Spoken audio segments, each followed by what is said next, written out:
নমস্কাৰ শ্ৰদ্ধাৰ ছাৰ বাইদেউসকল আপোনালোক সকলোকে মই মোৰ ইউটিউব চেনেল নলিনীকান্ত ডেকালৈ স্বাগতম জনাইছোঁ।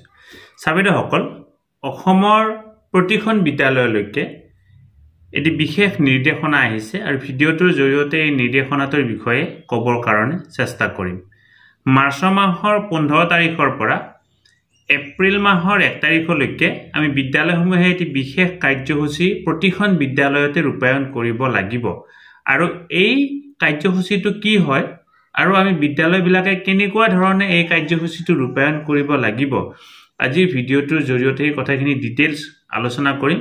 আপোনালোকে ভিডিঅ'টো অনুগ্ৰহ কৰি শেষলৈকে চাব আৰু ভিডিঅ'ৰ ডেছক্ৰিপশ্যনত থকা আমাৰ হোৱাটছআপ চেনেলত জইন হৈ আমাৰ শিক্ষামূলক খবৰবিলাক আপোনালোকে নিয়মিতভাৱে পাবৰ কাৰণে সক্ষম হ'ব। গতিকে ছাৰ বাইদেউসকল ভিডিঅ' ডেছক্ৰিপশ্যনত থকা হোৱাটছআপ লিংকত ক্লিক কৰি আপোনালোকে জইন হৈ লওক। আমাৰ শিক্ষামূলক সকলো খবৰ আপোনালোকে নিয়মিতভাৱে পাই থাকিবৰ কাৰণে সক্ষম হ'ব। তেনেহ'লে আহকচোন ভিডিঅ'টো আৰম্ভ কৰোঁ।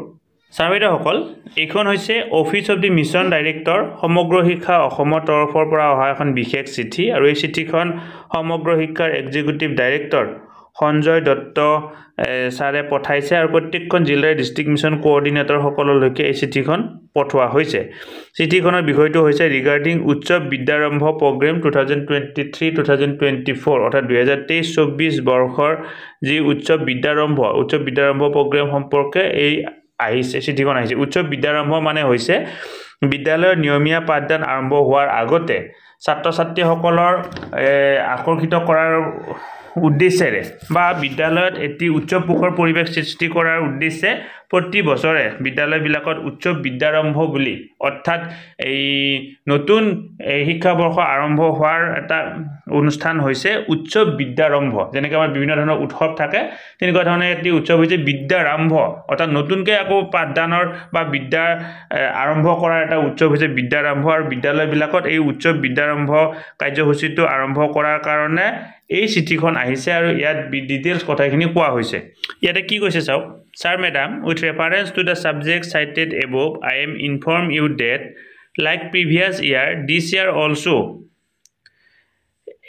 Assam has designed a series of activities to conduct during Utsav Bidyarambha program in all Gov/provincialized elementary school of the state to be organized with effect from 15 March 2024 to 1st April 2024. During the days of program, various activities will be carried out in the school with the support of SMCs, MGS, teachers, parents, alumni and other communities members. অৰ্থাৎ কি কৰা হৈছে আগৰ বছৰৰ দৰে এইবাৰো বিদ্যালয়বিলাকত এই উৎসৱ বিদ্যাৰম্ভ যিটো অনুষ্ঠান এই অনুষ্ঠানটো বিভিন্ন ধৰণৰ এই বিদ্যালয় পৰিচালনা সমিতিৰ সদস্যসকল, মাতৃগোটৰ সদস্যসকল, শিক্ষক, অভিভাৱক বা প্ৰাক্তন ছাত্ৰ ছাত্ৰী বা সমাজৰ অংশগ্ৰহণৰ জৰিয়তে অনুষ্ঠিত কৰিবৰ কাৰণে সিদ্ধান্ত গ্ৰহণ কৰা হৈছে।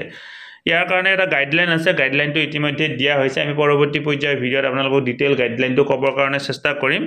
ইয়াতে এটা কথা কোৱা হৈছে চাওক। You are therefore requested to instruct all Gov/provincialized elementary school under your jurisdiction to carry out the Utsav Bidyarambha activities in the school as per enclosed guideline. আৰু ইয়াৰ কাৰণে কি কৰা হৈছে তাৰমানে বিদ্যালয়বিলাকক যেহেতু ডিষ্ট্ৰিক্টলৈকে আহিছে বিদ্যালয়বিলাকে যাতে এই এক্টিভিটিটো কৰে কাৰ্যসূচীটো কৰে তাৰ কাৰণে নিৰ্দেশনা দিয়া হৈছে। অৰ্থাৎ এতিয়া আমি কি কৰিব লাগিব প্ৰতিখন প্ৰাথমিক বিদ্যালয়ে আমি উৎসৱ বিদ্যাৰম্ভ কাৰ্যসূচীটো ৰূপায়ণ কৰিব লাগিব। অৰ্থাৎ প্ৰাথমিক বিদ্যালয় বুলি কোৱাৰ লগে লগে আমাৰ প্ৰথম শ্ৰেণীৰ পৰা অষ্টম শ্ৰেণীলৈকে যিবিলাক বিদ্যালয় আছে সেই বিদ্যালয়বিলাকত এই কাৰ্যসূচীটো ৰূপায়ণ কৰিব লাগিব আৰু তাৰ কাৰণে নিশ্চয় এটা নিৰ্দিষ্ট পৰিমাণৰ বাজেট এটা বিদ্যালয়ত থাকে বিদ্যালয়লৈকে আহে সেইটো এতিয়ালৈকে আমি গম পোৱা নাই এইবাৰ আহিছে নে নাই নিশ্চয় পৰৱৰ্তী পৰ্যায়ত আমি সেই কথাটো গম পাই আপোনালোকক জনাবৰ কাৰণে চেষ্টা কৰিম। ছাৰ বাইদেউসকল ভিডিঅ'টোৰ জৰিয়তে এই কথাখিনি ক'লোঁ। আপোনালোকে যিমান পাৰে সিমান ভিডিঅ'টো ফৰৱাৰ্ড কৰিব আৰু আমাৰ নলিনীকান্ত ডেকা নামৰ ইউটিউব চেনেলটো যদি আজি পোনপ্ৰথমবাৰৰ কাৰণে চাইছে অনুগ্ৰহ কৰি চেনেলটো ছাবস্ক্ৰাইব কৰিবৰ কাৰণে নাপাহৰিব।